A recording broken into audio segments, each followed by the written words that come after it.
Hello, and welcome to another episode of Amazon Made Easy. So, today we're going to talk about your Amazon reviews. We've already had an episode fairly recently about how to get more reviews, but today I want to talk about what to do with the reviews you get on Amazon and how they can be much more valuable to you than just providing social proof for other customers. Because obviously, reviews are great, they tell other customers that your products are great and they can help with conversions. But let's say you've done lots of hard work into actually getting some more reviews on Amazon. Today, I wanted to share some ways you can use those reviews to further enhance your ads, your product listings, and hopefully help you sell even more of your products. So, have you ever thought about how valuable your Amazon customer reviews are? Obviously, as I've said, they're great for building trust, but have you thought about the fact that they are also a goldmine of insights that can help you refine your strategy and drive even more sales? And today, I have three really quick, really actionable tips for you of the things you can do with the information you find in your product reviews. So, the first thing you can do is take keywords from your reviews and use them in your listings and in your ads. So, customer reviews often include the exact words and phrases that customers use when they're describing your product. So, if you look at your positive reviews, you might see recurring words like durable, easy to assemble, easy to understand. Obviously, this all fits well. Obviously, this really depends on what your product is. But if there are things you see coming up time and time again, you can add these to your product title or your bullet points or your description, wherever it most makes sense, obviously, for better search visibility. So if, for example, let's say the word durable comes up a lot when people are talking about how great your product is. Durable might be something you want in your product title, because obviously, if lots of people are saying it's brilliant, this product is durable, that's telling you that your customers think the durability is really important. So that's definitely something to include. And you can also use these terms and phrases in your Amazon ads to target the language your customers are using.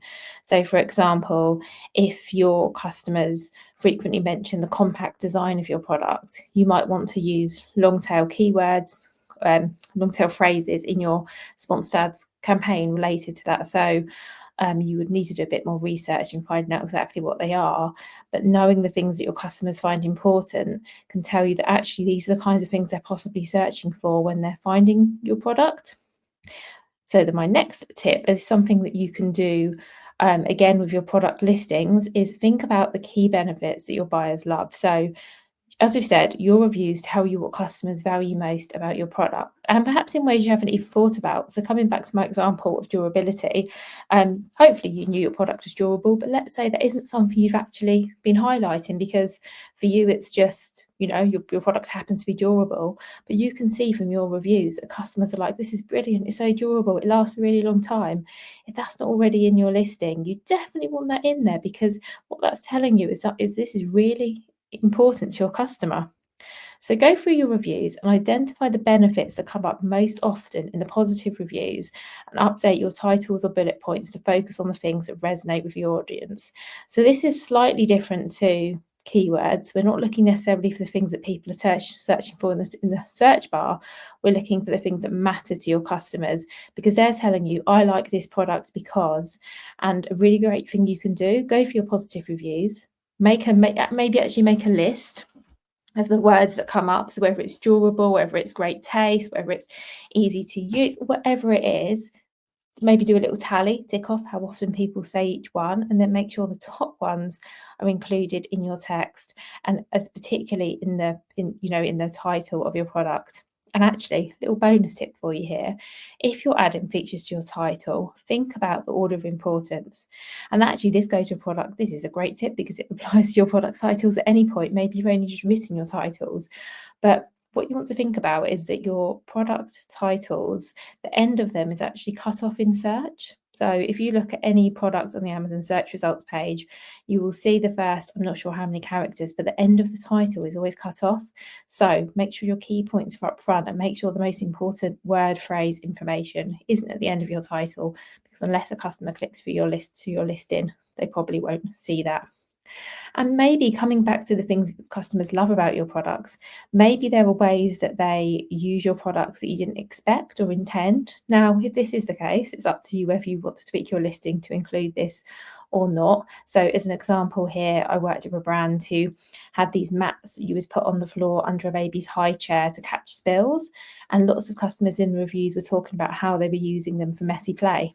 Now, this brand decided, okay, we're going to actually include this as another way that our products can be used. And we're actually going to talk about this in our listing because what we're seeing from our reviews is our customers telling us this is how they're using the product.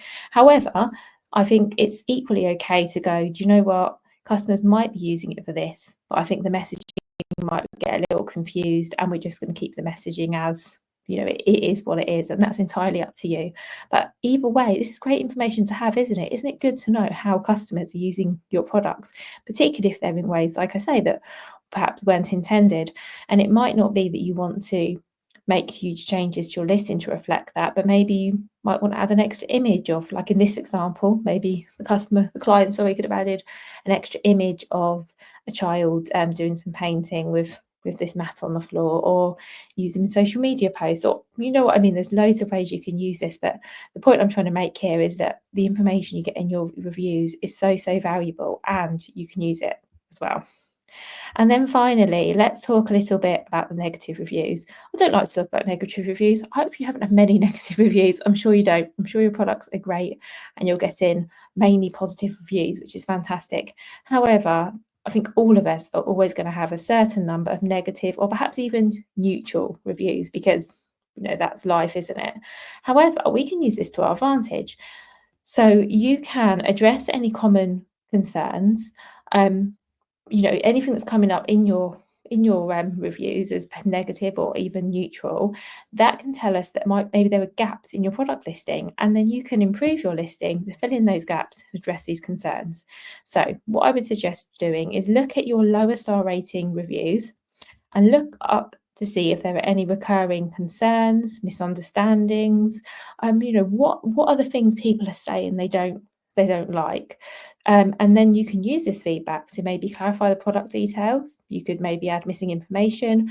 You might even add an FAQ section to your A+ content. That's something you can do, because if reviewers are mentioning, as an example, confusion about sizing, let's say reviewers said, a lot of your reviews are saying, oh, this product comes up small. Well, actually, you could do some things about that. You could put something in the text that says, this item comes up small, we suggest you size up. You could include a really clear size chart. You could include information of how to measure yourself for the product, as an example. If you sell a technical product and maybe you're getting lots of returns because people don't understand how to use it, well, you could think about maybe including a video on your listing showing the product being used, or maybe some more graphics, or maybe it leads you to think, actually, it's nothing wrong with the product listing, but maybe the instructions that come with the product aren't clear enough. My point here is that all of this information is really invaluable because it will hopefully help drive sales, get your returns down, and also reduce the number of negative reviews. Because sometimes when you receive a review, and I mean, I look at so many reviews on Amazon, and often I'll see a negative review and it will say something like, oh, this is much smaller than I expected. And things like that can be got around. I actually had a client who had the exact issue. They sell books that are really small, so they're pocket-sized books, and lots of people were buying them and saying, oh, these books are really small. So how we got around that was adding a picture to the product listings. First of all, one showing the book on a table, and I can't remember what item was next to it, but it kind of gave you a sense of the scale of the book. And then another image of the book in someone's top jacket pocket, because that really then showed, okay, this is a pocket-sized book. It's smaller than an average book. And you know what? Just doing those things really reduced, like I say, negative reviews and returns as well, because people finally got, oh, okay, you're not just calling it a pocket book. This actually means it's a book that fits in your pocket, and this is the size of it. Because even though the dimensions were on the listing, for some reason it was something people were missing. But they just didn't understand the phrase pocketbook. So by adding these additional images, it really, really helped. And this is the kind of thing that you can do if you're getting any reviews that are less than perfect, to think about, what can I add to my product, my packaging, the information that goes in my product, my listings, my images. What can I do to really help the customer get a great expectation of what this product is, what it does, help them make the right decision, as I say, and reduce the returns and the negative reviews. So please do take some time to review your reviews, sorry for the pun, and see what insights you can take that will either help improve your listings or refine your ad strategy. And just a few small tweaks can really make a big difference in helping your product stand out, converting more customers, increasing your sales, reducing returns. So there's lots and lots of benefits for doing this. If you have any questions, of course, you can contact me. It's vicky@vickyweinberg.com. I would always love to know what you think of these episodes. So do get in touch, let me know, and I will speak to you again next week, where I'll be covering what to do if you run into problems selling on Amazon, because that, as you can imagine, is quite a common thing. And I'm going to talk all about the kind of issues you might encounter selling on Amazon and what to do if you do run into any of them. So I really look forward to speaking to you next week. And of course, I have a great guest on the podcast this Friday as well, so do listen into that as well. Have an amazing rest of the week. Speak to you soon.